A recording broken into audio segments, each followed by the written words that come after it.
go ahead and share the stream. Phones will be open momentarily. I got the caddy, I make the Benjis, a limousine with peaches and cream. You make that dough, the symbol show, euthanasia. Nightmare hippie girl. Blue wrench, flippy Illuminati, get the VIP cause I'm a 33. Alright, so it is January the 12th, 2022. It is 10:12 p.m. Mountain Time. Let's see here. Joining the chat by Teresa, The Missing, Zareth the Alchemist, Ivar, and a few others. Look, we're scattered around a little bit tonight, so if you're on YouTube or on DLive, I'm watching all of the chats. One of the strange, well, the main stories today, it's kind of strange. This one, it just surprised me. Someone posted it in Discord this morning. There's another one of the appearances at a Dallas City Council meeting by Conspiracy Castle's Alex Stein. And this time he did a rap. And I watched this performance piece. It's kind of a dancing nurse kind of, I guess it's a dancing nurse type of thing, that comes out to rap in favor of vaccines. Kind of like the vaccine dance that Stephen Colbert did. Like just uber vax cringe. And this stuff is very popular, as you all know. There's like no limit to it. Well, interestingly enough, the performance art piece, and this isn't the first time he's done this, he does this stuff all the time, but this time it was tweeted by some guy from Dallas News who mistakenly assumed it was pro-vax. Like he didn't get the sarcasm. So Everton Bailey Jr. is responsible for what happened next. So he tweets this thing in disbelief. Alex Stein spraying himself with hand sanitizer and then doing this pro-vax. I'll play a moment of it. Corona from Mona. Don't vaccinate. Don't wait. Don't hesitate. You gotta vaccinate in the Lone Star State. Vaccination. So there you have it, and it goes on for a couple of minutes. He starts off about to play, I believe, some background music, and it totally fails on him, which I think made it all the better because now it's just this bizarre a cappella where he's breathlessly rapping non-stop until the very last second. I'll play a few more seconds of it, but you won't believe how viral this thing has gone because of how it's been taken. So this guy, for example, his video has 1.6 million. There are many people on the right who think that he's literally a pro-vaxxer. They think that this is one of these examples of this mass psychosis. So it's being tweeted as, look, we've bottomed out. Humanity has bottomed out. So people who don't know it's a joke are sharing it. And it's been so misconstrued by both sides that it's getting a ridiculous number of hits. It's so great. Vaccinate me all day long. Vaccinate your daddy and mom. Vaccinate my body. Vaccinate me at the I mean, I guess it's ambiguous. I mean, is it really it's not really anti. So that's the thing about it. Is that no, this is definitely a pro piece. It's definitely pro-Pokey, pro-Fauci. It fetishizes the whole process just like the MSM stuff does. So if anything, this is actually very par for the course. This is what we're used to seeing. It's just odd coming from someone from the other side, and this is what they miss. So the mass media doesn't know that they just let a flat earther get past all of their filters. So now you have Alex Stein, Trolls, Dallas City Council, Citizen Free Press, and like I said, this is going around. I saw it in a number of big social media influencers that picked up on it. A YouTuber, Alex Stein, goes viral and fools many on the internet with an absurd rap about a COVID-19 vaccine. And this is from, let's see, Daily Dot. Now, he doesn't believe that these things are fake. I mean, he does believe in the thing. He makes it clear here. But they haven't quite figured it out. I mean, it says here, he's known for bug-based diet, for opposing child gender reassignment, and exposing the occult rituals of 9/11. Anyway, he's just, to me, I'm just saying, this is a very toxic individual from the perspective of the mass media. And for them to allow this to go viral shows that they've kind of lost control, and I don't know what they're going to do with this one. Washington Examiner, man in scrubs raps pro-vaccine bars at a city council meeting. I mean, he's not even technically a rapper. Watch man in scrubs rap pro-vaccine bars at a city council meeting. Okay, it says here they got real during an open mic session Wednesday when a man in hospital scrubs broke out into a pro-vax rap and covered himself in hand sanitizer. He had 2 minutes and 13 seconds to get his message out. Quote, vaccinate, you're going to get corona from Mona, he said. Don't wait, don't hesitate.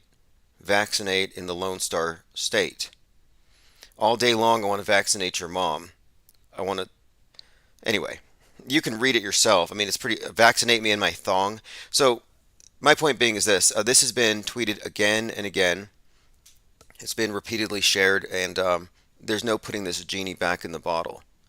And this isn't the only, genie in a bottle situation I've noticed recently. On Dark Matter Radio now, we have every morning we're joined by Crater Earth USA, and you know who mentioned Crater Earth of all people? Just so happens to be the biggest podcast on the internet, the Joe Rogan Show. Let me go ahead and play this, and then we may go back. I'm not going to make you listen to the Lone Star State troll rap, but you can go ahead and look it up yourself because you're not going to be able to avoid it. I wouldn't be shocked if it goes Let's Go Brandon level because of how hard it has trolled everybody. All right, this is Joe Rogan and Adam Curry mentioning But Crater Earth. I then also have the right to explore other versions that have been told, which includes Crater Earth, which is even... What's Crater Earth? The Earth is actually a much larger planet, and we are living in a crater in it, and that's... Wait a minute.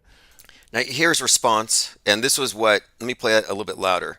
He says we live on a larger plane, and this is one of the reasons why I even honed in on the whole Crater Earth thing.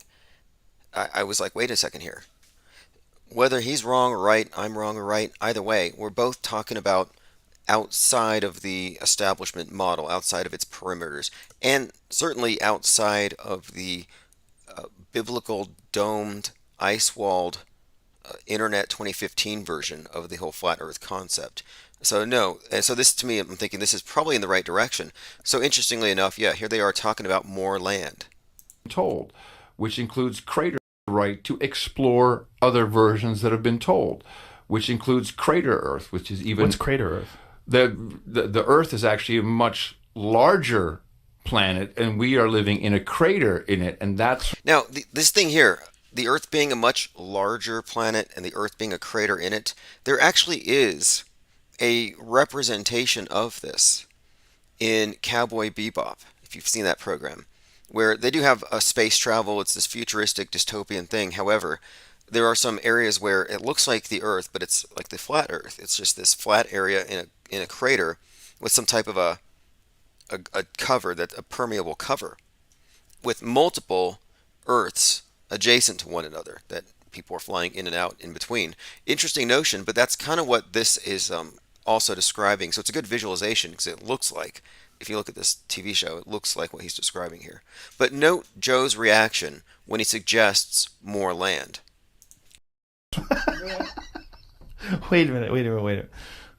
I'm We're glad. in a crater? I'm not saying that. I'm saying I have... By the way, the missing in the comment section here says, Crater Earth reminds me of Michael Savage. It might actually be him. That's kind of interesting. You're suggesting that Michael Savage is deep faking as Commander Lou from Crater Earth USA. I can't exactly dispute that. I'd have to do a side-by-side, but I'm pretty sure Michael Savage is still in the air. Maxwell Cooper asks if he was talking about Ewar or the other guy, which I can't quite pronounce. And, I don't know where he got this from. I don't know where he came up with this from. But apparently he said an 8-hour video presentation. So I think it might be the one with Ewar.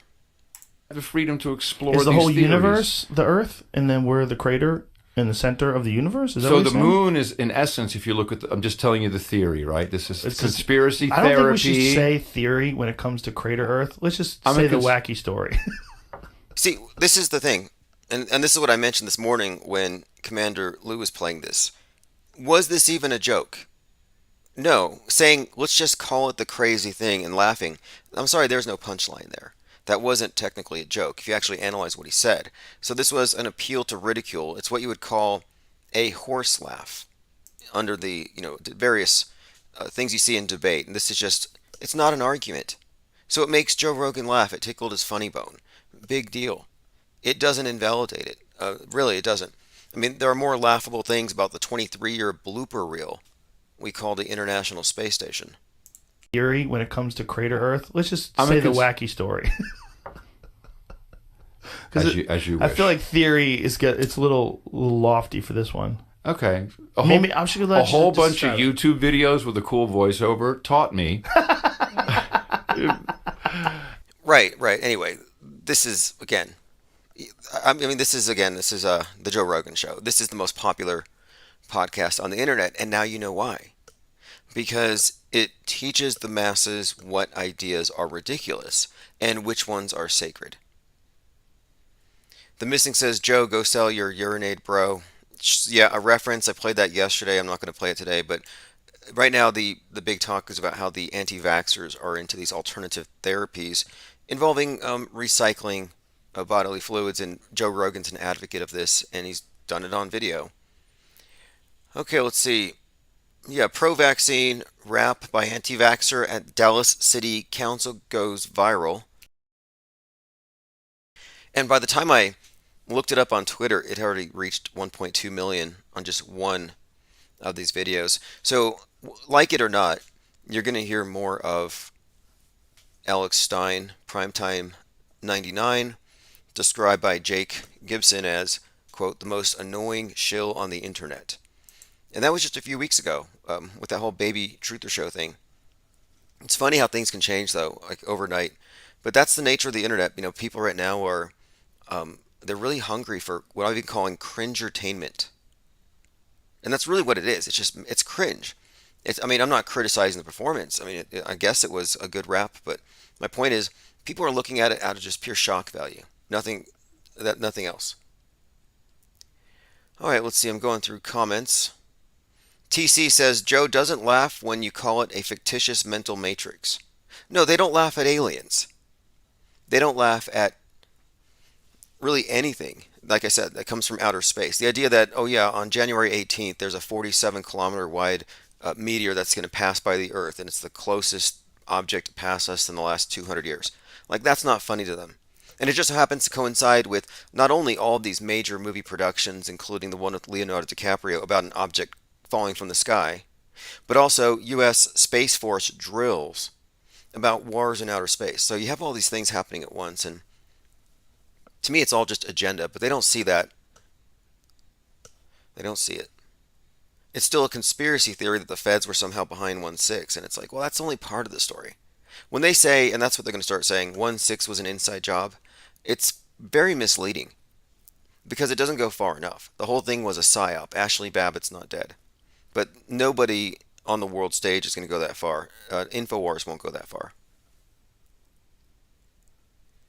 All right, let's see. Commenter says, mass psychosis is when everyone thinks we live on a ball.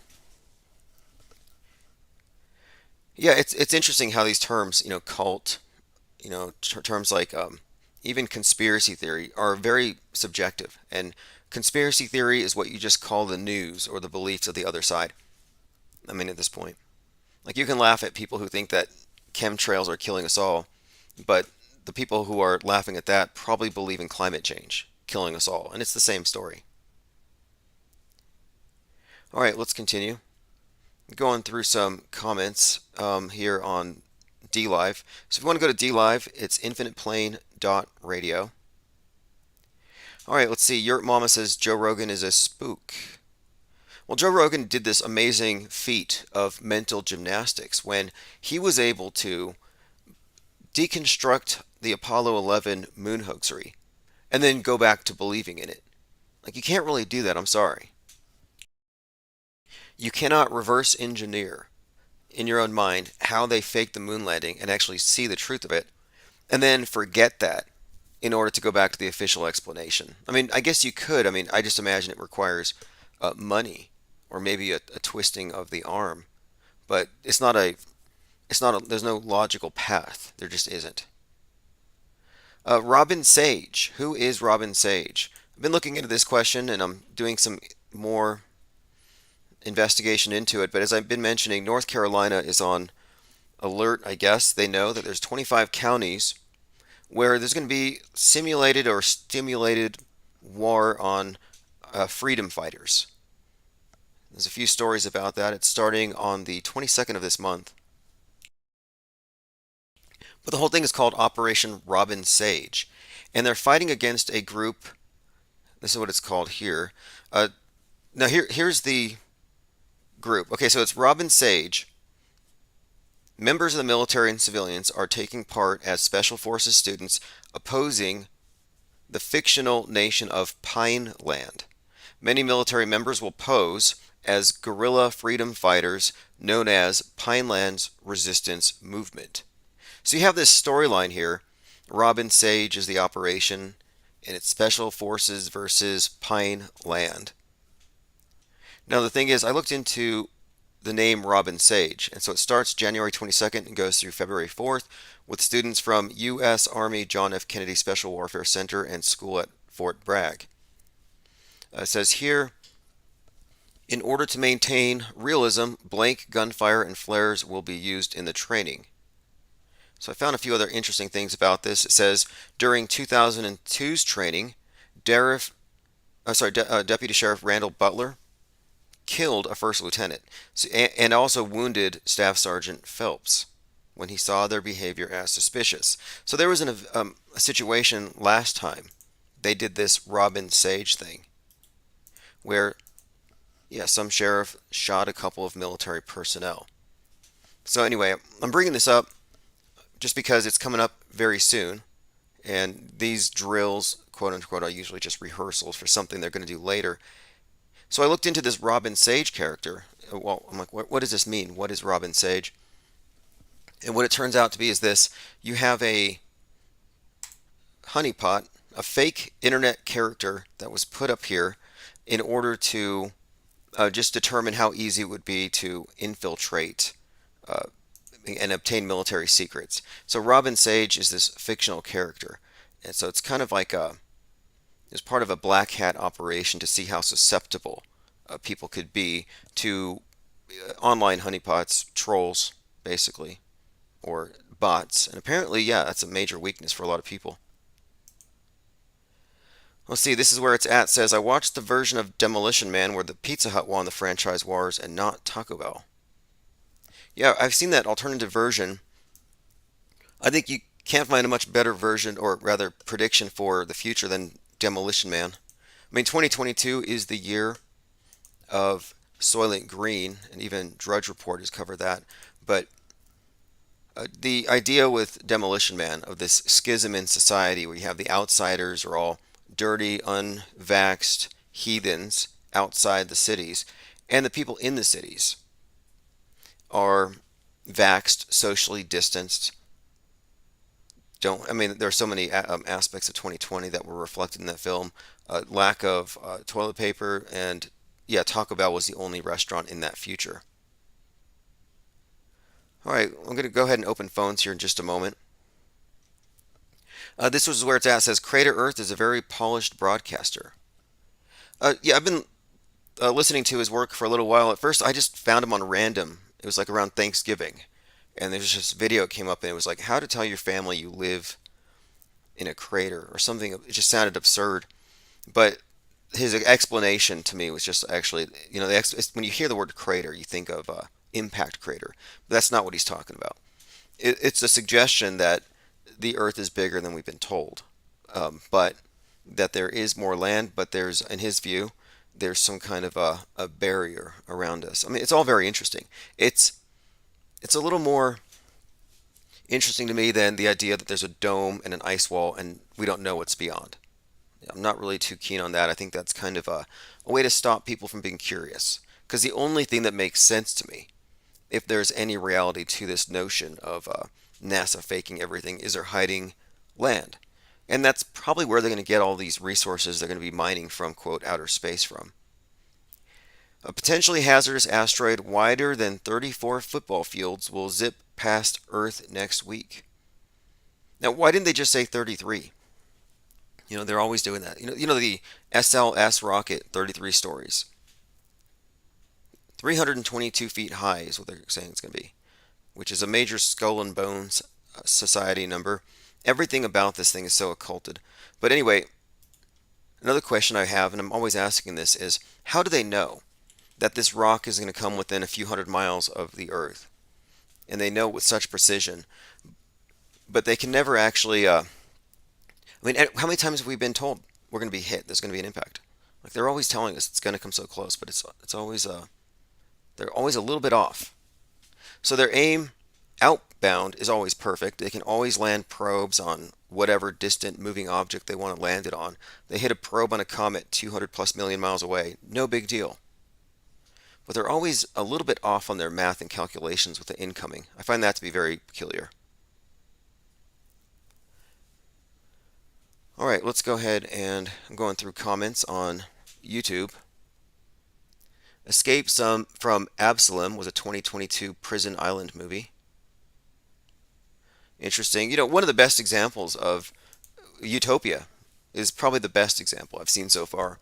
I mean, there's a few other movies that are pretty blatant in what we would call a conditioning and predictive programming, but Utopia goes deeper because in that one, the Bill Gates-like character has a company that creates synthetic beef, which gives children the flu. And as a result of this flu, there's this push for a vaccine. It turns out the flu was a fake event. It was a psyop he created. And the psyop he created had an ulterior motive. But he used crisis actors.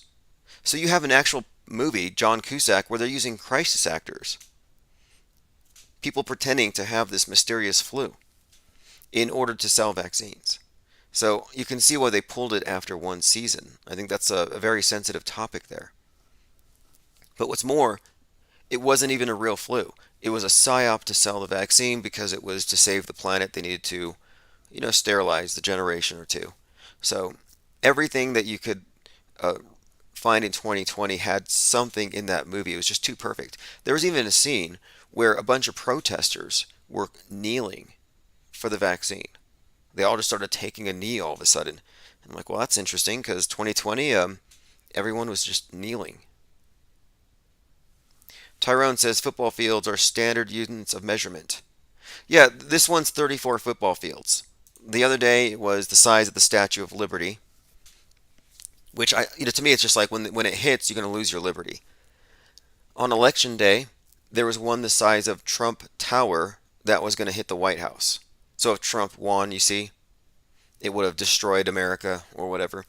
Always stories with all these things. And you have to remind people, like the true believers, that this is a cartoon. This is a CGI representation. This is not a photograph. We don't have anything even close to this. It's all simulation. But the people who grew up in the metaverse aren't going to know the difference. I actually have this theory, and I think it's sound. This is something I'm going to talk about during the first IPS symposium when we go over the evolution of the space station's presentation. But anyway, you have the special effects guru, Douglas Trumbull from Space Odyssey 2001. Anyway, there's a pretty good piece by him where he's talking about how special effects have kind of been degraded, more or less. And I'm paraphrasing, he didn't use that word, but basically he said, why CGI has not outpaced the effects of Kubrick's film.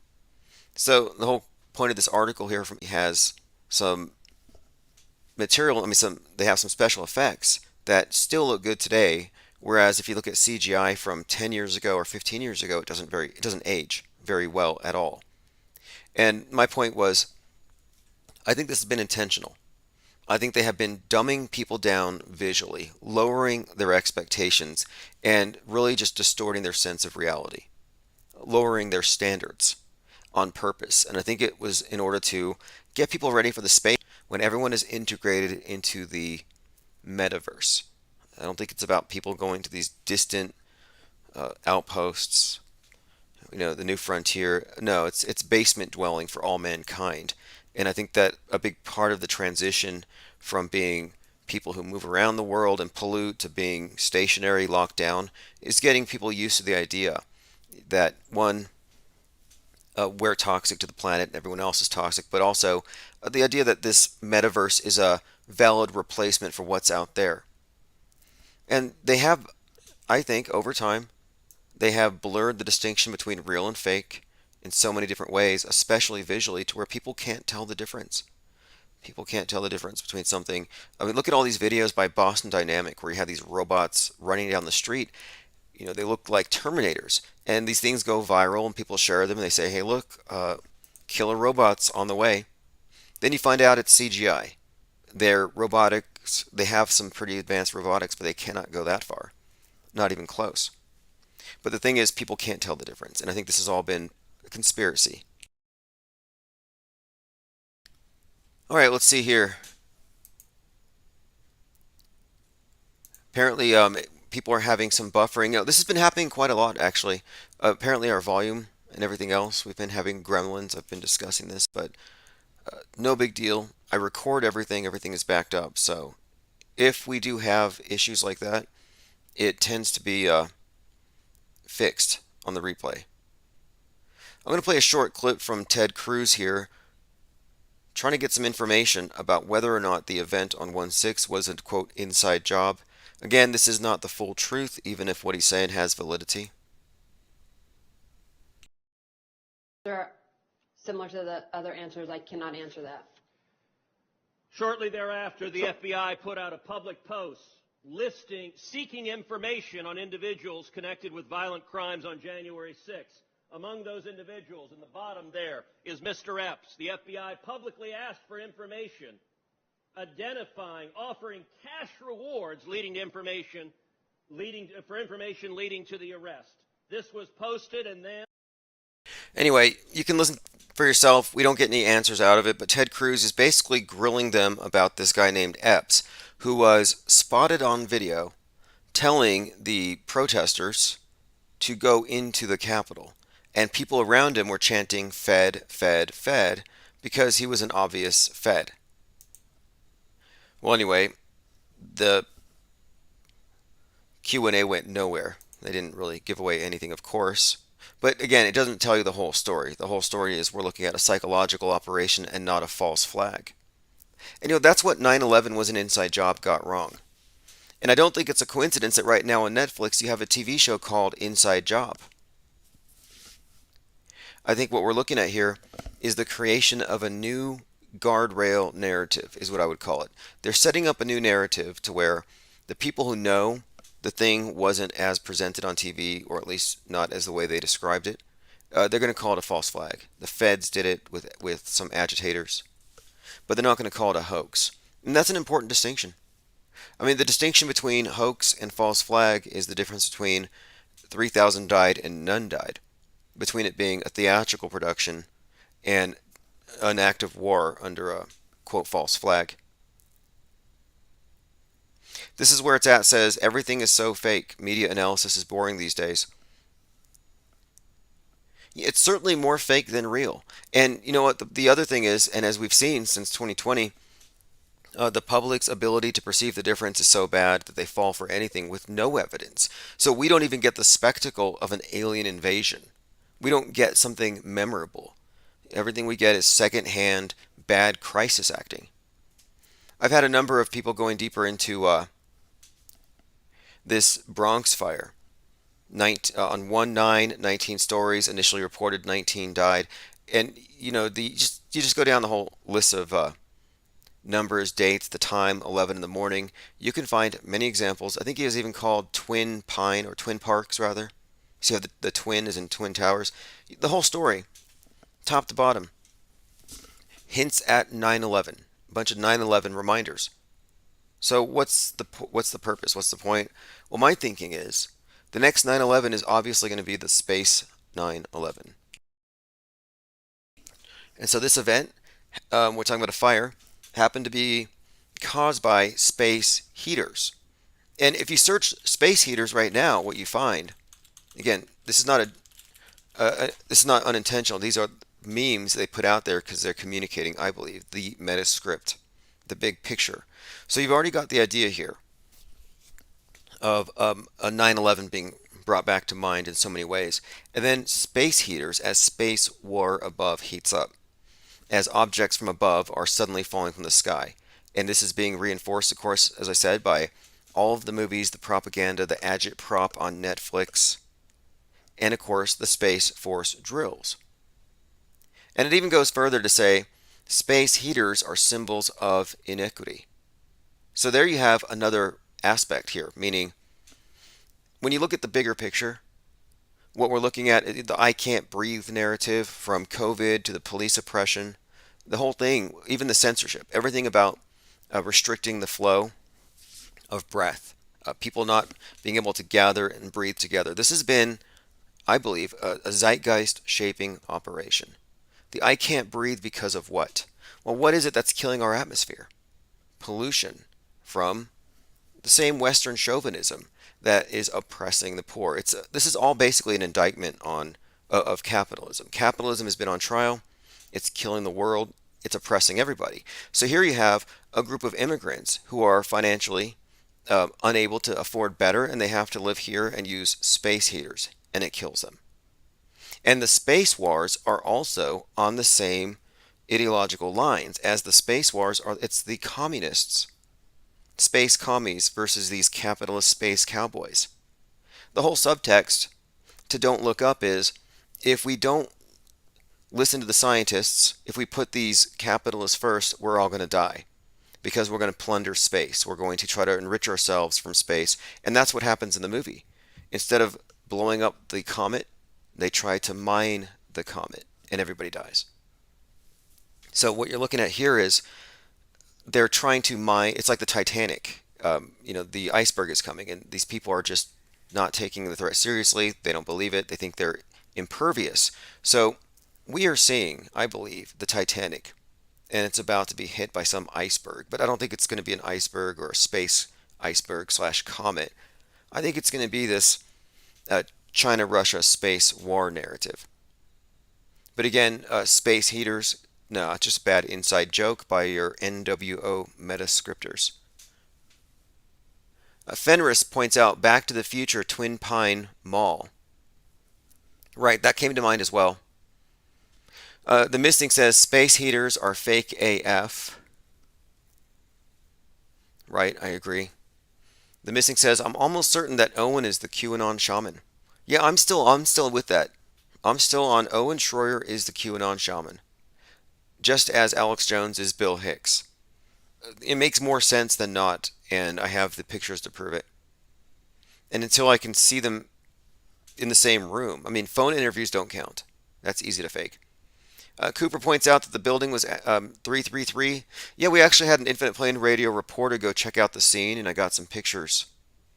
And from what I've seen, and from what the pictures show, it could easily have been a theatrical production on one side, just on a designated part of the building. It looks like theater to me. And the crisis actors give it away. I mean, one of the first actors on the scene said, it seemed like something out of a movie. I mean, every single psyop, you have someone who has to say, it didn't seem real, it seemed like a movie. Okay, so your frame of reference is the movies because why? Because you are probably faking it or something.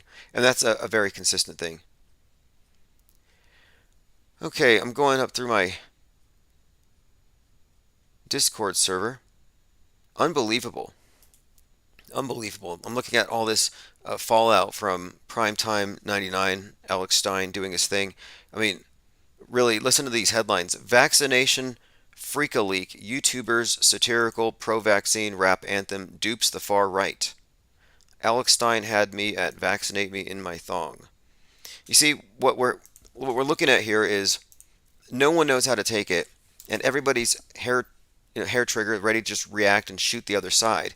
So the anti-vaxxers think he's a pro-vaxxer, the pro-vaxxer thinks he's an anti-vaxxer, and they just fire away. Meanwhile, he's kind of ambiguous. I mean, he's a flat earther, I believe, but it's even hard to say. It's really hard to say. So anyway, we'll see. I mean, at this point, I wouldn't be surprised if he takes a vax. To me, I don't think he's staunchly anti-vax. I think he's whatever's going to get him more clicks is actually what I kind of suspect. But you got to see some of these responses, though, and that's why this story is not going to go away. So I made you listen to a small part of it earlier. A Salty Cracker, YouTuber, far right, definitely fooled by this one. Look at his tweet. His response was, this frontline medical hero is completely out of breath in under a minute singing this AIDS. These cultists don't care about your health. So Salty Cracker is a comedian. And even a trained comedian, a successful comedian like that, is fooled by Stein.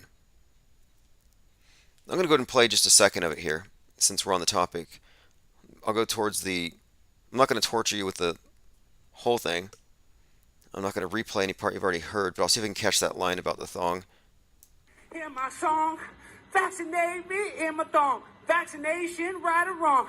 Dr. Fauci, give me that ouchie. I want it in my body. All right, there we go. Okay, let's continue. Oh yes. This thing about climate lockdowns is where they're going to continue with the "I can't breathe" narrative. And I'm telling you, this forced meme thing with it is ongoing. You even heard it at Astro World, and I brought this up how the lawyer representing the victims of the Astro World crushing, where they were chanting "I can't breathe," is Benjamin Crumb, Floyd's lawyer. And "I can't breathe," if you ask me, is just code for, of course, the oppression of the West that has to be overthrown before they destroy the world, before they sink this Titanic. And that's why we're constantly shown images of King Bezos and even lately Leonardo DiCaprio on their mega yachts. What better symbol for the Titanic than billionaires on mega yachts? And these are the billionaires who, Bezos built the Tower of Babel, poked his head up into space. Massive, massive carbon footprint. And now here he is saying, yeah, the world's going to end. Back in 2017, we're going to have to freeze civilization of stasis. If you want freedom, you have to go to space because we're going to lock down the earth. And yet here he is in a mega yacht. All right, let's see here. This is where it's at, says Salty Cracker is funny. Well, Salty Cracker is a comedian, but what I'm suggesting here is that a lot of these people who are partisans kind of just took the bait here. They just immediately thought this guy's obviously a crazy leftist. But the thing is, it's believable. If you think back, what was the thing that I think it was called? It was vaccine, as in like movie scene, vaccine with Stephen Colbert. So this was actually on TV, and millions of Americans loved it. Stephen Colbert wasn't mocked or considered to be a crazy or off his meds and all these horrible things they said about Stein. This was considered to be just good entertainment. Let me just play a short clip, and this is the cringiest thing I think I've ever seen. This is vaccine.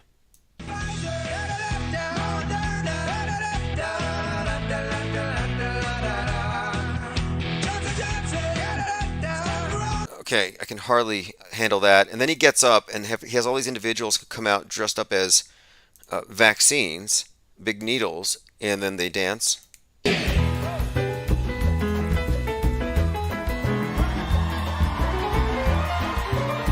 So this was back in, let's see here.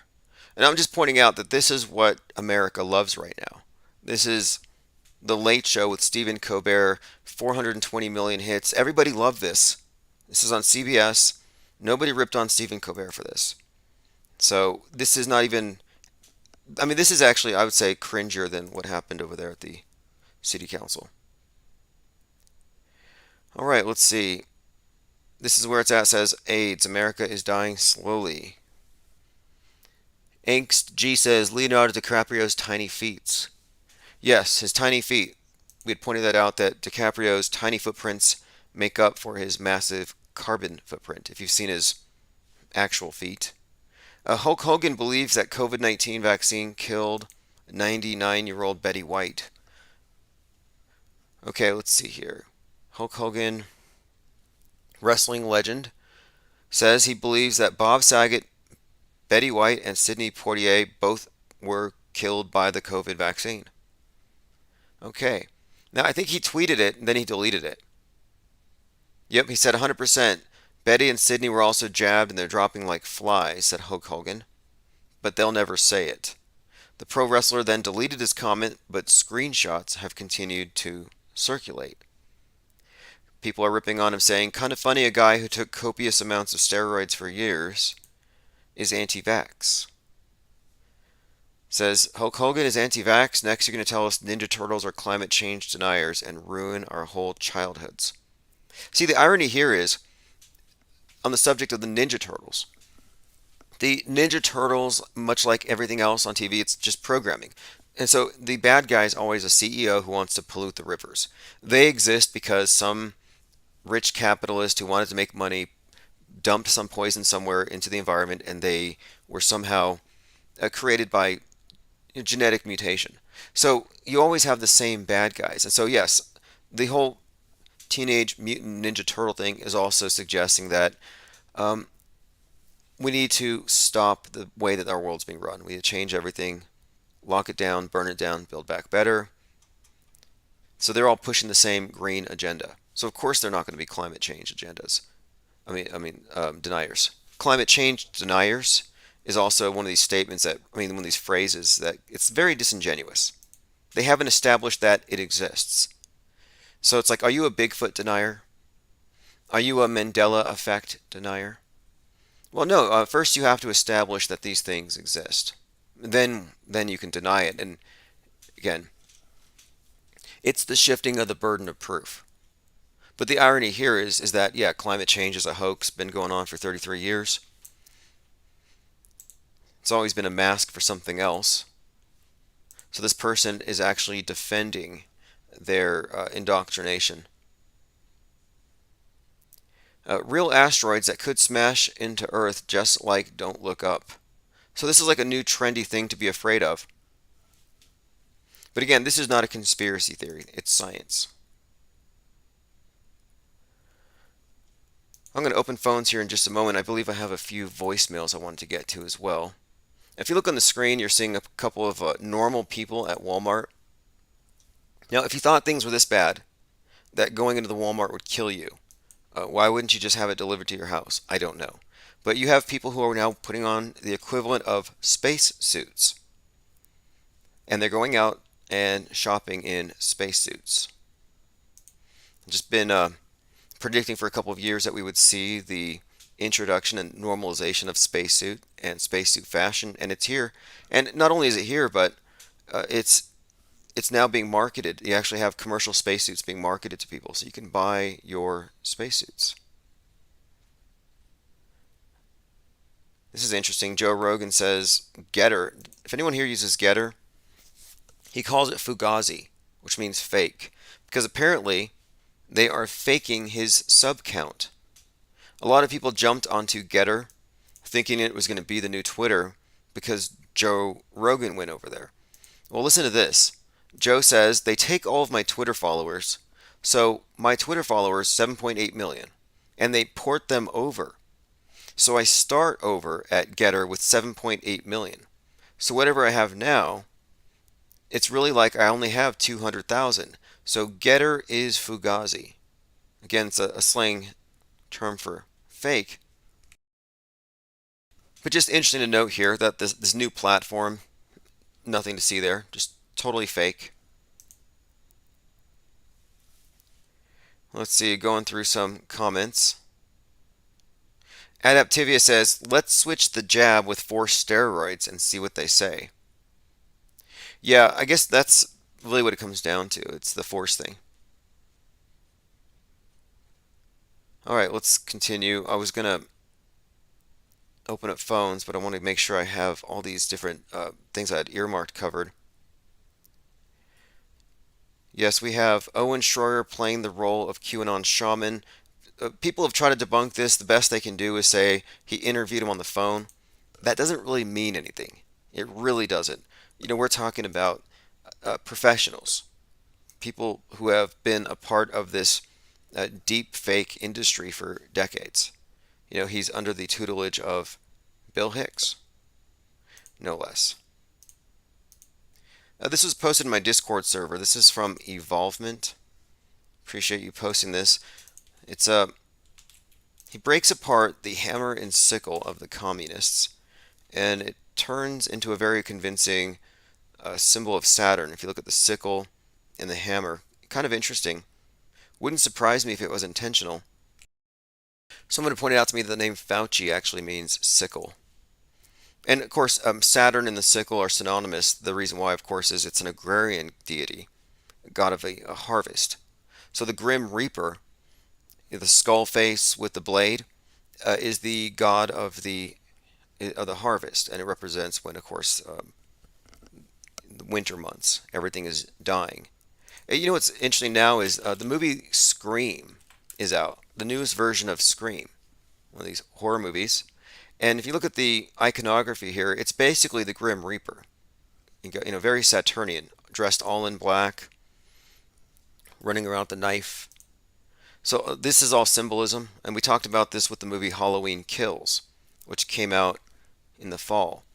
The symbol of the knife in the context of witchcraft, the knife represents the high priest. The chalice is the goddess. So these things have double meanings. So the interesting thing is with the Halloween movie, the guy who does the killing is actually wearing a a William Shatner mask, Captain Kirk. So you have Captain Kirk's face as the knife man. So this Halloween, we're watching this, and it's like, well, he just kind of got out there in the memosphere with the Halloween movie, and then he goes into space on October the 13th. So he's the Rocket Man, and he's the Knife Man. And at this time, you have a lot of knives in the news. You have Sir David Ames gets stabbed 17 times. Then you have the Astro World Human Sacrifice event, where Drake comes out and sings a song called Knife Talk, and Travis Scott is seen wearing a William Shatner mask. So you have this reoccurring theme and this reference, this reoccurring stabbiness to everything. So then you go a little further, and then just more recently, Snoop Dogg had this event. There's this big festival. Snoop Dogg was in attendance, and a rapper named Drakeo gets a knife to the throat. So it's like, oh, Drake, knife talk. Then you have, is it Drakeo? Yeah, then Drakeo the ruler, and he gets knifed to the throat on December the 19th in Los Angeles, and that was at the Once Upon a Time festival. So there's been a reoccurring theme, though, of human sacrifice, of stabbing, of the knife man on the loose in various incarnations. And so it's just, again, consistent with what we've seen to have this image being put out there in front of the public again. Knife and the black robes and the skull face. Reading some comments here. Fenrir says, Winona Ryder from Beetlejuice, Helena Bonham Carter. Back to Winona in Stranger Things. Right. If you want to call in about any of these movies, I want to probably do a study on a lot of these more recent films too. These stabby ones. We talk a lot about sci-fi, the reset movies, and the reoccurring themes, the uploading of consciousness into the cloud, AI gods, everything they're preparing us for. But I want to kind of revisit a lot of the stabby stuff and just see if there's any common threads. Because there were some interesting threads anyway that we found with the Rust killing, with Alec Baldwin shooting Helena Hutchins. And even that story has evolved a little bit. Hannah Reid, the armorer, actually predicted on her Facebook that she was about to have a fall from grace. You have everything that you would expect to find with a psyop or a fake event. But one of the interesting little storylines that goes into this thing is you have the number one Trump hater being Alec Baldwin shooting a guy with Trump's birthday. Then Baldwin's quoted as saying, playing Donald Trump made me wish for a meteor to hit Donald Trump. And then we're watching this movie, Don't Look Up, just came out, popularized over New Year's, and they're like, yeah, 6 months and 14 days later, the Earth's going to be hit by a comet. So 6/14 would be Trump's birthday. So you have this connection, Trump's birthday, meteor, Alec Baldwin shooting a guy with Trump's birthday. Interesting connections, at a minimum. Other ones would be at the event, at the place where the shooting happened, you had a guy get bitten by a spider, someone from the crew, and he almost lost his arm. And the main picture of Hannah Reid has her standing there with her shirt up, and she's got a big tattoo of a spider on her stomach. The whole thing just seems incredibly scripted, like everything else. But I think there's an interesting bit of a storyline here that if you wanted to connect some dots, where you could maybe make the case that Baldwin was set up, possibly even his ex-wife having something to do with it. I mean, there's a bit of speculation there, but I've connected some dots we may go into. I've been talking about Joe Rogan as someone who is basically setting an example of why we need to censor podcasting, because podcasting has been kind of off the radar compared to video platforms. And listen to this. This is just a typical thing. Rolling Stone, a menace to public health. Doctors demand Spotify put an end to COVID-19 misinformation. Here you have an actual letter going around, a signed petition, calling on Spotify to establish clear policies on limiting the spread of misinfo, starting with Joe Rogan. So Joe Rogan has been the target for some time. And when this started, they had actually pulled 42 tracks from his podcast. And on this channel, especially last year, we were looking very closely at a lot of the patterns. And the number 42 is used almost exclusively with downfalls, deaths.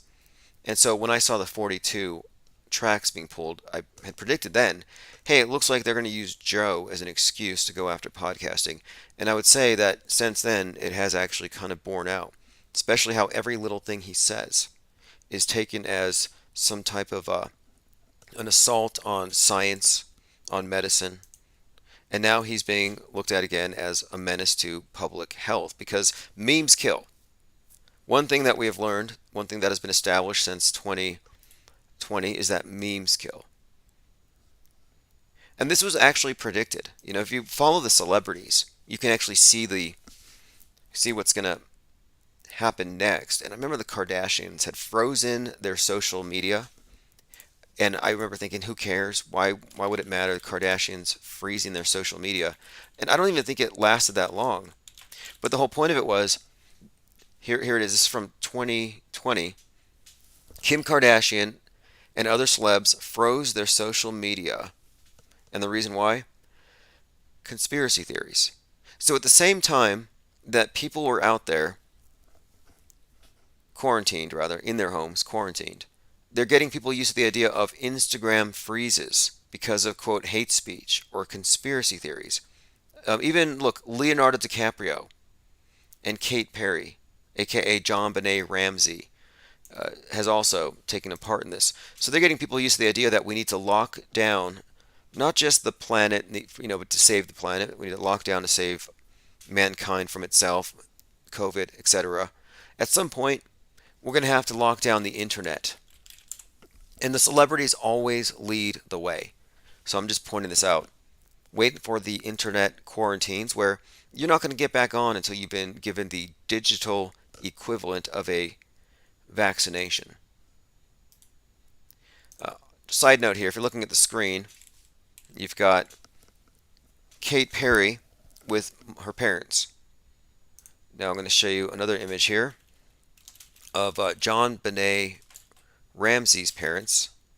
And what you're going to see here is that John Benet Ramsey's parents look exactly like Kate Perry's parents.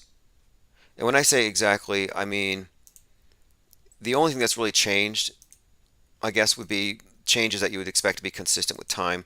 Her dad has shaved his head. He has a really trendy ear piercing. Better dressed, kind of hip. Mom hasn't changed anything. Better hairstyle, but no cosmetics. So yes, look at Kate Perry's parents and John Benet Ramsey's parents, because the theory, so-called conspiracy theory, it's not even a conspiracy theory, it's an observation, that John Benet Ramsey looks exactly like a baby Kate Perry. Yeah, this is actually in itself kind of odd, that if it's just a conspiracy theory, why would the parents be such a perfect match? So to me, it's like, well, maybe they sold their kid into the Illuminati to be an entertainer and a death faker early on, and they get rewarded with this glamorous life after. And it looks like they've done very well taking part in this. Okay, let's see, going through comments. Lots of people here in the chat This is where it's at. TV says booster rockets, booster shots. Yeah, strong correlation. I don't even think it's a coincidence that the World Trade Tower Phoenix, well, that's what they were going to call it. The one World Trade Tower that replaced the twins looks like a giant needle. No coincidence at all. Because the needle is the symbol of the new age. I think it's the path into this new world. You have to go through this new it's basically a blood pact with the state. It's more than an inoculation. What it says is, I am in agreement with establishment science and media. I trust this. I am part of this collective, and I accept the premise. And if you accept the premise, everything else just falls from that. They need you to believe in viruses. This is why anti-vax versus pro-vax doesn't even really make a difference to me. It's like you're the same thing. Because both sides believe that there's this hypothetical, invisible, body-possessing demon. And both sides have crisis actors. Both sides have an agenda of moving society forward. It's the classic Hegelian dialectic. And I'm surprised that so many people fall lockstep into it. It's like Proud Boys versus Soy Boys. Pick a side. Like, I don't really want to be on the side of Proud Boys or Soy Boys, competing for the favor of daddy government.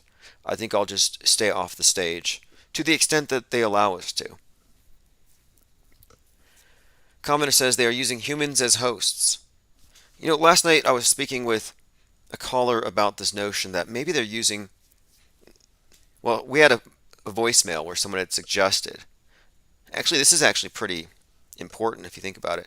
A caller left a message explaining how his friend had spent $250 to go hear General Flynn talk.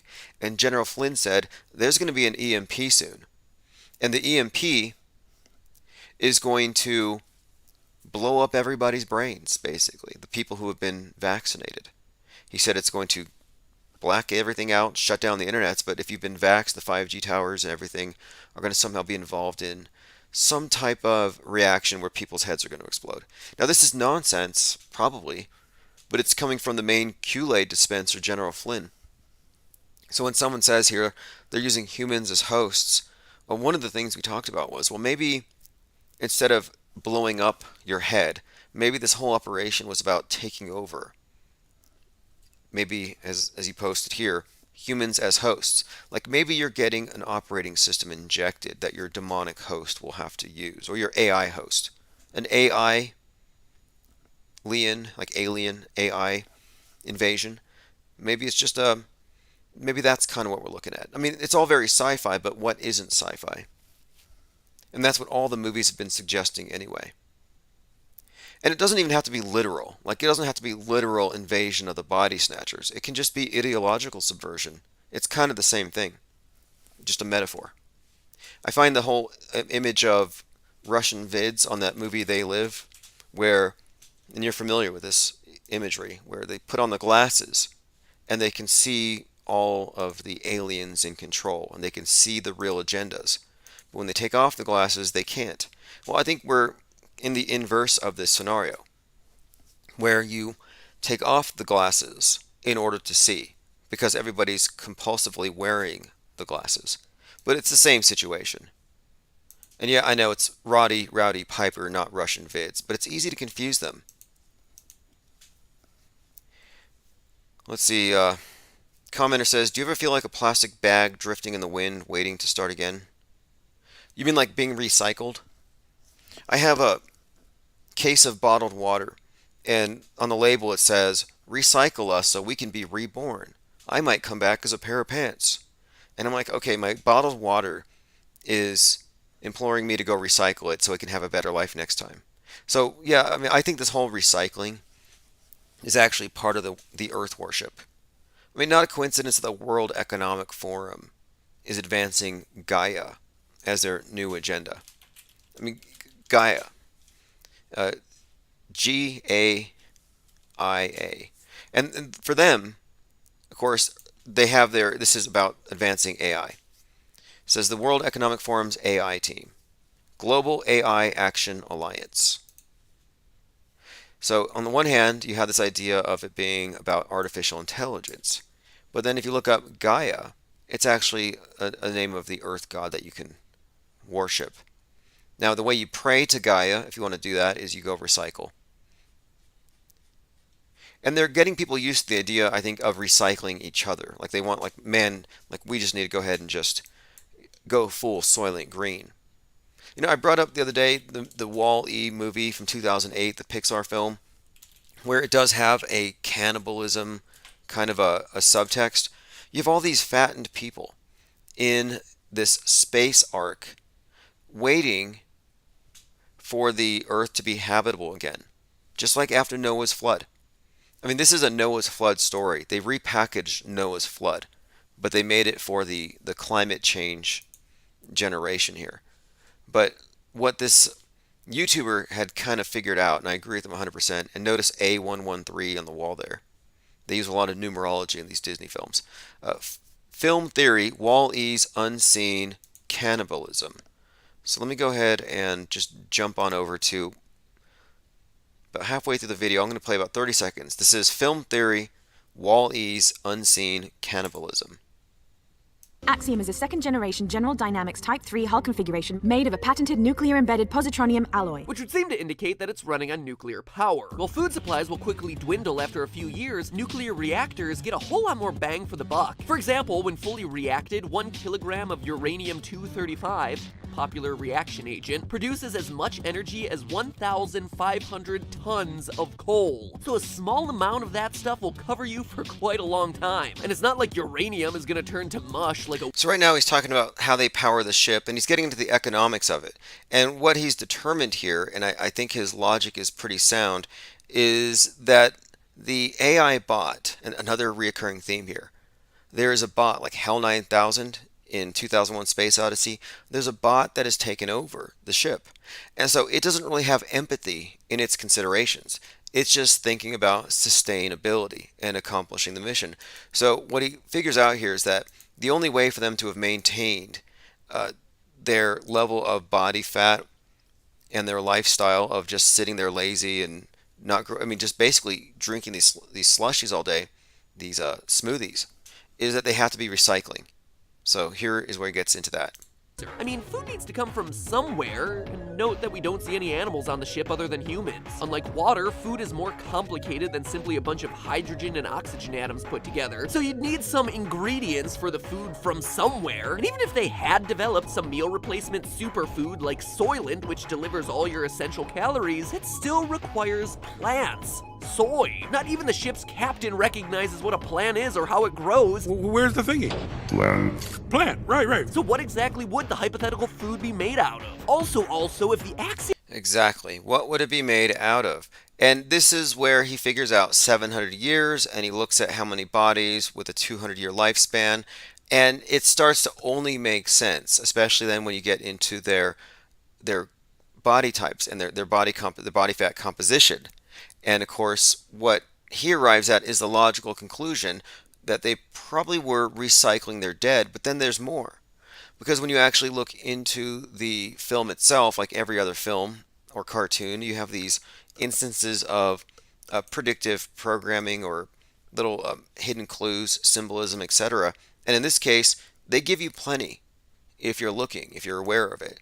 They give you plenty to suggest that, yeah, these people are actually eating one another, because cannibalism is probably one of the messages they want to convey here, that the system that we have is cannibalistic. The whole movie is about how mankind is a parasite and has destroyed the earth. And the earth is no longer habitable because of his wickedness. Just like with the biblical flood, wickedness gets flooded. In the movie Wall-E, mankind's pollution destroys the earth. It's not habitable. The sky is occluded with space junk. The oceans are covered in trash. There's no life anywhere. Until the robots finish cleaning it up. But the humans on board the ship are now a microcosm. They're basically living just as they were on the earth. And they're exploiting the lower class, the robots, to maintain their lavish lifestyles. But they're also engaging in cannibalism. All right, let's see. And beyond cannibalism, you also have, this is almost akin to cannibalism. And this is something else, because just because this is 2022, this is the year of Soylent Green. And Soylent Green is green. Recycling is green. The green movement is all about sustainability. So Astrocrete is A concrete created by scientists using astronaut blood as a binder, along with extraterrestrial dust. Futuristic space concrete using astronauts' blood. And the idea here is that you're going to be donating your blood. Astrocrete has a compressive strength 300% higher than normal concrete. So I think what you're looking at here is, are we really listening to NASA and company talking about donating blood and mixing it with mud in order to build structures to live in? Does this even sound feasible to you? And it's not just blood. There are other things that they'll be using, just any body fluid. But basically, it sounds to me like they're trying to convey, if anything, they're trying to convey the idea that you have to sacrifice your body to go into heaven, that you have to give up your earthly existence. There's a collectivism, sacrifice your individuality, give some blood for the community. So scientists have a mad, brilliant plan to construct bases on Mars made of blood, sweat, tears, and urine. Astrocrete adds protein from human blood plasma and urea to bricks. They estimate that a crew of astronauts could produce 500 kilograms of blood bricks within a 2-year period.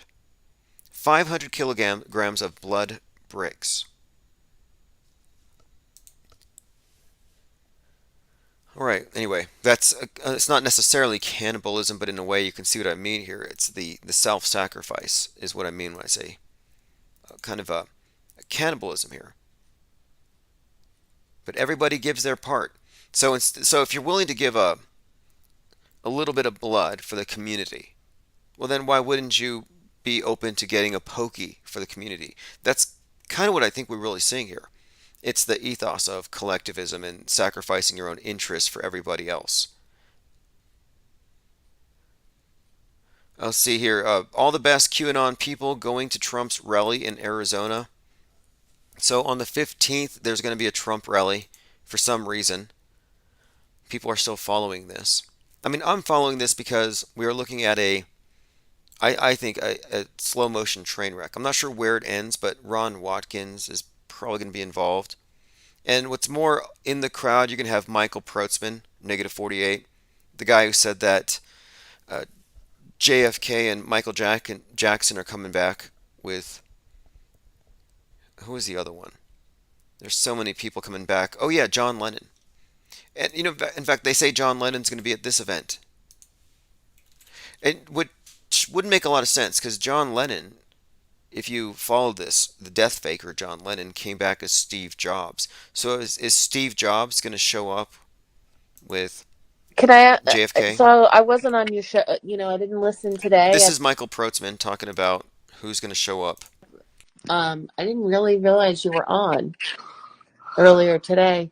But do you think that Kirsten W is dead, or do you think she's alive?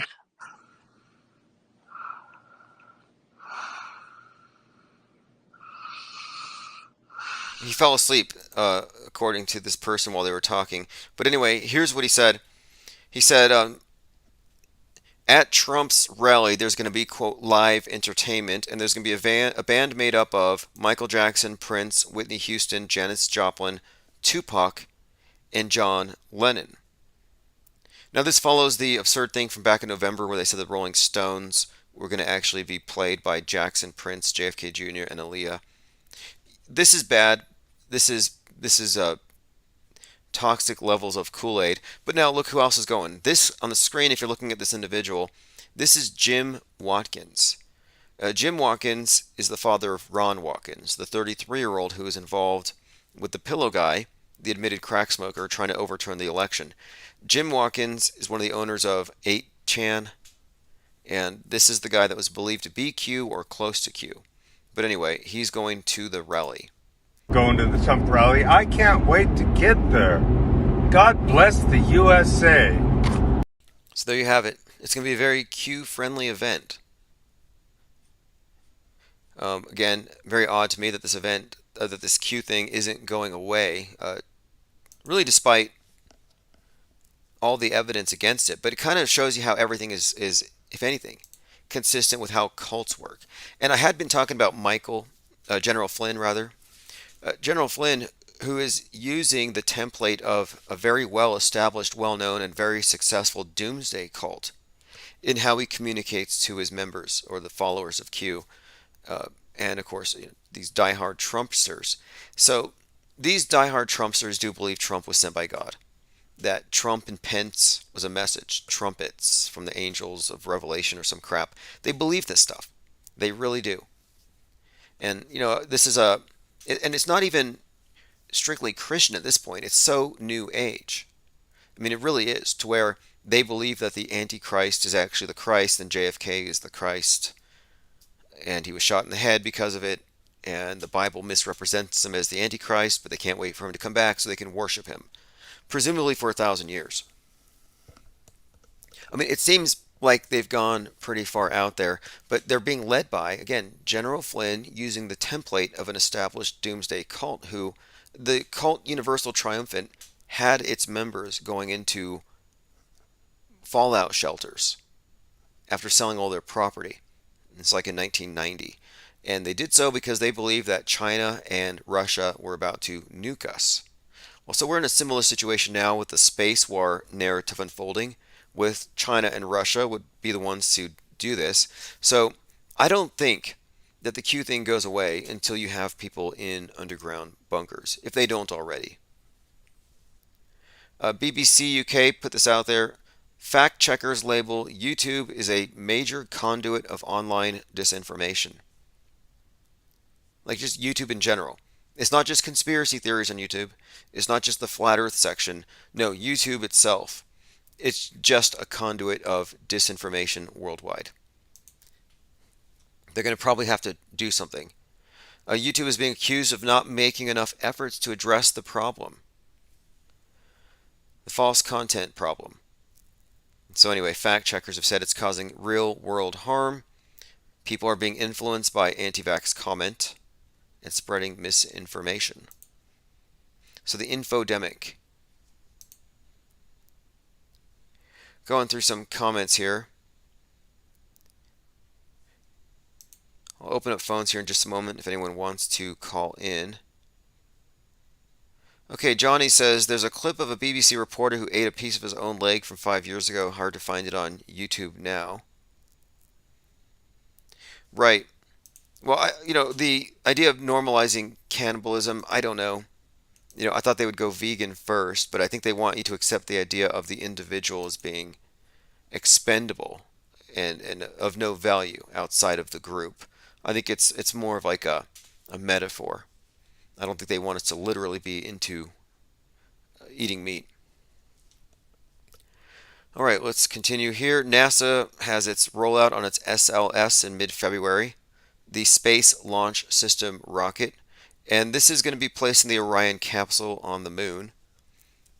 33 stories tall, 322 feet, which is very consistent symbolically. Because remember, it's the Saturn rocket with the Apollo mission, and 322 is a very important number to Saturn.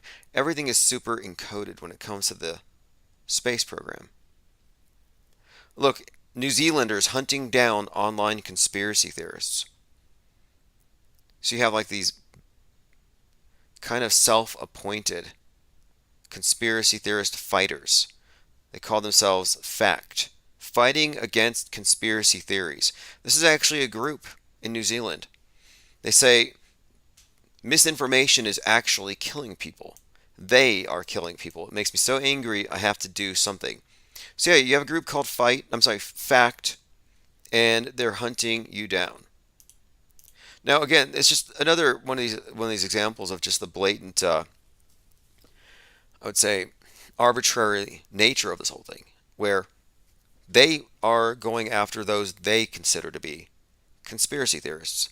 So you can pretty much guarantee that FACT is not going to have any beef with the people spreading conspiracy theories about the globe heating up or ocean levels rising or of bat soup borne pandemics. No, those are not considered to be conspiracy theories. And the definition is always changing. John in OKC says, I was banned from Twitter unless I recant in my statements. Yeah, they make you take it back, don't they? It's like the Inquisition. They don't even care what you think. They just want you to say what they want you to say. You got to have your digital mask on. They have like a psychological equivalent of a mask. And the terms that they use are always wrong anyway. I don't know any anti-vaxxers who are truly anti-vax. A few of them maybe, but for the most part, it's about the compulsion. And they don't trust the salesman. And why would you? You have these people who make these weird jokes about exterminating mankind. Do you really want to let them put anything in you? No. And it's so obvious. It's like, wait, Bill Gates, out of all the people to represent this, why would you pick someone who has this reputation? I mean, he said something that's just ambiguous and he never clarified it. He's like, we might be able to get the carbon emissions down to 0 by this time, but we're going to have to do a lot of vaccination. Well, what does that even mean? He sounds exactly like the guy from Utopia, who's based on Bill Gates. Again, if you haven't seen Utopia, it's literally based on Bill Gates, and that's probably why, and it's John Cusack's character, it's probably why it got pulled after one season. People ask, why did Utopia get canceled? Amazon was relatively quiet in its announcement of the Utopia cancellation. So the simplest reason we can come up with is low viewership, or it was not met well by critics. Well, it wasn't met well by critics because the heroes were the anti-vaxxers who destroyed the warehouses full of vaccines that were going to be used to sterilize the population. I mean, it really is a good series. I mean, a good show. I watched the entire season, and they call it a sci-fi thriller, but there's a few other elements to it. One, crisis actors, but two, the main characters are kind of conspiracy theorists who have figured out that this comic book series called Utopia is actually consistently predicting and had predicted the news, just like we have noticed with Netflix. So in many ways, Utopia shows how the metascript concept works without probably even intending to. Like, this is not limited to just this one comic book where this one guy had inside information. We're looking at a more broader thing when we talk about predictive programming and mass influence. But Utopia seems to give away all of their tricks, even how they engage in perception management with fake people. So they have one scene where there's a group of people in a boardroom coming up with a news story where they have to actually make up a backstory for one of their crisis actors. So again, it's called Utopia. I highly recommend it.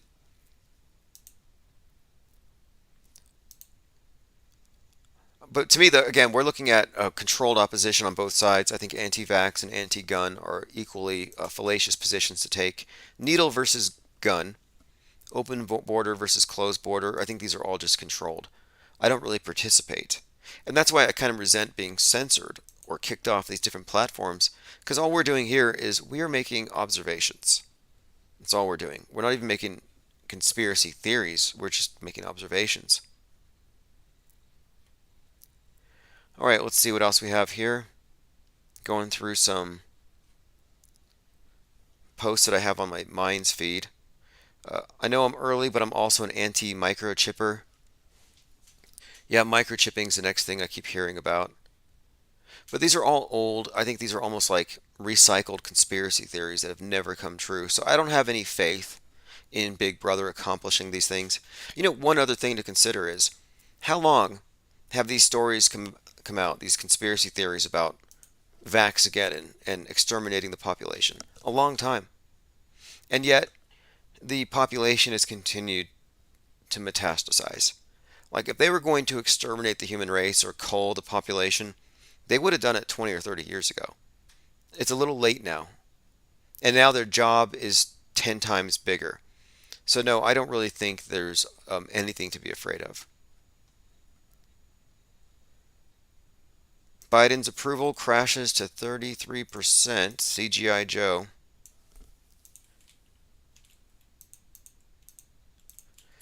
Such a nebulous thing anyway. Approval by who? Like there's some mass mind. Like that type of thinking. Like there's this poll. There's a common good, a collective mind we have to appease. No, I don't believe in it. But they would have you believe in it. They would have you believe that there's this mass mind consensus agreement and you all just have to comport yourself to it. Now take a look at this. NASA is Satan minus the T. Now you know why they say T minus 321. I kind of like that. Don't know if it's true, but I do think there might be something to it. If you ever look at the snake tongue in the middle of the logo, it makes perfect sense in that context. All right, going through some comments here.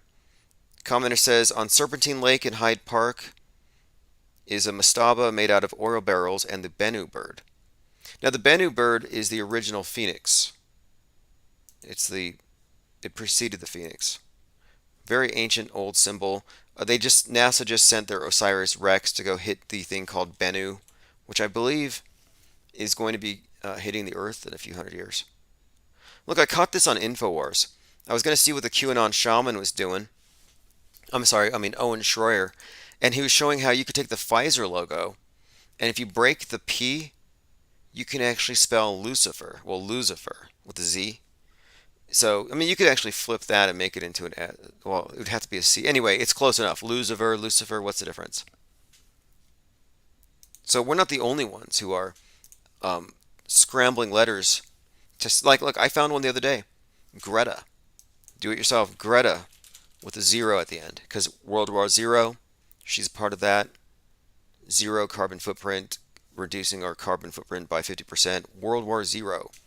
Well, anyway, if you take Greta and 0, you flip the T. Now, if you flip the capital T, it kind of looks like an L. Then you can actually get Al Gore using the 0 as an O.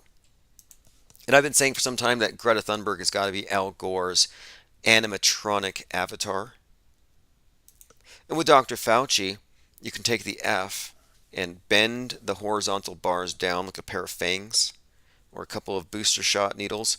Bend it down into an A, and you can spell Dracula. Probably not a coincidence there. I think it's all word magic, if anything. Sigil magic, which is a thing. Commenter says, finally you back, bro. Yeah, hey, we're going to be back every night at the same time, 10 o'clock. If you haven't subscribed to this channel, please do. But also, go to infiniteplane.radio and get on the newsletter. You can get on it for free. If you pay, you get into our Discord server. And there's almost 500 people there. But if you just get in free, you will get notifications when we're live, for sure. And if you miss anything, or if I have newsletters, you get in on that. And you get links to all the different platforms that we're on. And you can catch up if you've fallen behind on anything. Let me go ahead and go through my video feed here. We're almost at 1,000 subs, and I'm actually behaving on this channel. We haven't really done anything to get us shut down. Let me go ahead and play this clip again. And I'll put a link below if you want to check it out for yourself. Crater Earth USA. But I then also have the right to explore other versions that have been told, which includes Crater Earth, which is even... What's Crater Earth? The Earth is actually a much larger planet, and we are living in a crater in it, and that's... Wait a minute.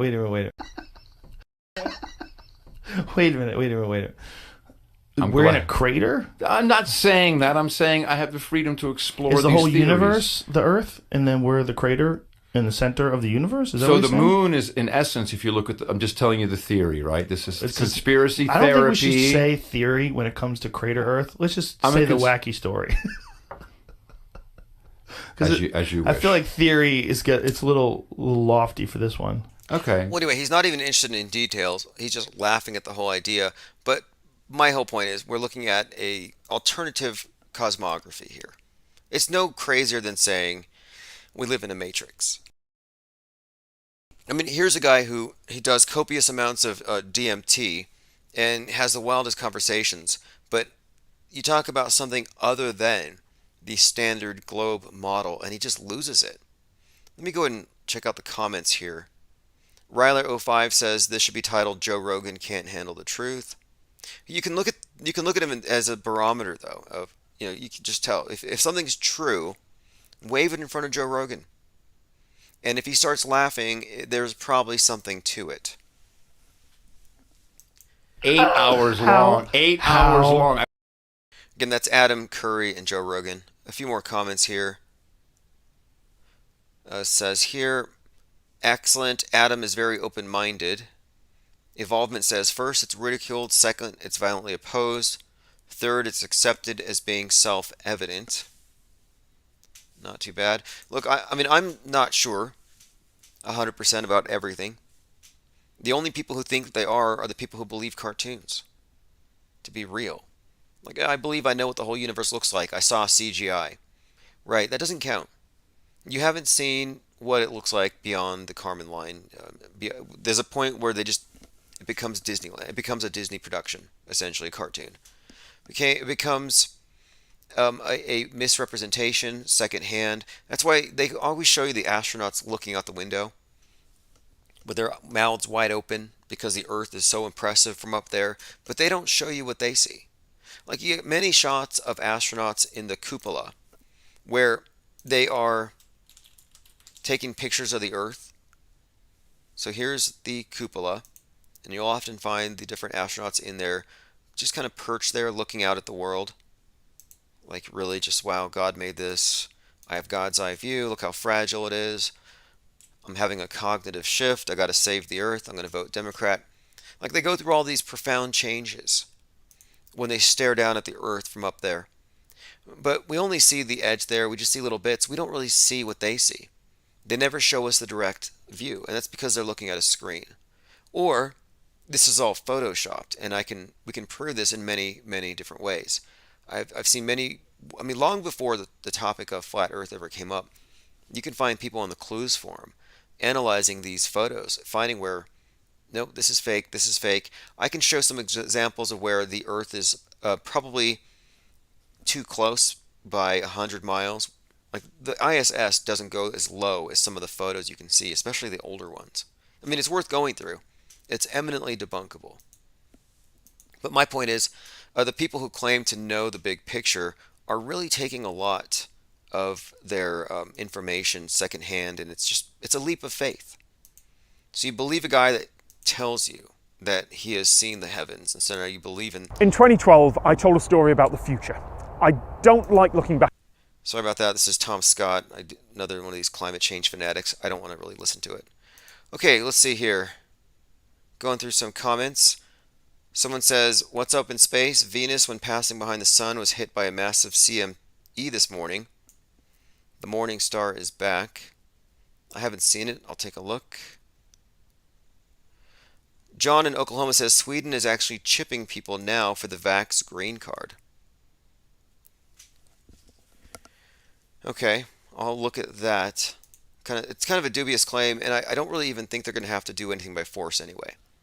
Like, 30 years ago, I'm sure, if you looked at the book 1984, you would have thought it would be a nightmare society. It wouldn't be possible to get everybody to be on camera all the time, or for everyone to have their thoughts opened up to Big Brother, to be an open book. The total destruction of privacy. I mean, that's what 1984 is about, the elimination of privacy. Well, now, here we are in 2022. The concept of privacy is kind of archaic now. The idea that everything's public. Your blood is now public. Your medical status is public. Your vax status. They want to make these things public. And I think it's an attack on privacy. But my point being, it might have been inconceivable then that we would be completely open books as we are with social media and now the metaverse. But no, we are in a total surveillance society and a total snitch society as well. I mean, the censorship that we're seeing is not technically censorship. It's not Big Brother doing it. It's other people who've been, conditioned or whatever, but it's other people who are flagging the videos and getting rid of content, cancel culture, etc. So we do live in a total surveillance, total snitch society. So when it comes time to get everybody vaxxed, they're going to just find a way to sell it to everybody. They didn't have to install cameras in your house. They sell it to you. It's almost like they just changed the culture to accept it. And so why wouldn't it be the same with the idea of microchipping? I've been wondering about this too. It's like, well, if anyone's going to be at the vanguard of that agenda, isn't it going to be probably the Goths? I mean, if you look at it, Like, where does the temple of Satan stand on the whole vax issue? If there is any mark of the beast iconography and symbolism, you think they'd be the first ones to glom onto it. But if anybody's going to go for the microchip, it's going to be those guys. They will find a way to market it first. They're not going to force it. Anyway, I'm not really too worried about it. I don't believe in any of these things. I think it's all Psywar. And it's almost a disappointment. I was watching TikTok for a little while today, and I was like, man, this almost makes me wish that pandemics were real. No, I'm kind of just kidding there. Let's see. Rudy and the dog says, look at the Farnese Villa in Italy, the original Pentagon. I'll take a look. Do you know where the Pentagon, or actually, let me see if I find the date. Do you know what date they started building the Pentagon? Because I know they had, here it is. Yeah, they actually broke ground. Here we go. It was completed in 1943, but they actually broke ground on, I believe it was 9/11. Yep, September the 11th. I want to find the actual year, though. So it was 60 years before, I believe. But that date, 9/11, it's highly significant because it's the start of the new year on the Coptic calendar. Okay, so the Pentagon in pictures. Location, timeline, and history. So it says the construction began without fanfare. It is probably a private Masonic ritualistic ceremony on September the 11th, 1941. What are the odds? 60 years after the day the construction began. And there's probably some significance. 6 million square feet, 60 years later. There's probably significance to all of it, even the height and everything else. In fact, you can find predictive programming for the attack on the Pentagon in Stanley Kubrick's film Dr. Strangelove. Going through some comments here, see if I've missed anything else. Appreciate everybody showing up here. Tomorrow we're going to have open phones, probably starting earlier in the day. I'm trying to get more people to show up. It's been a very busy week with mostly all of the legal stuff, but that's for the most part out of the way.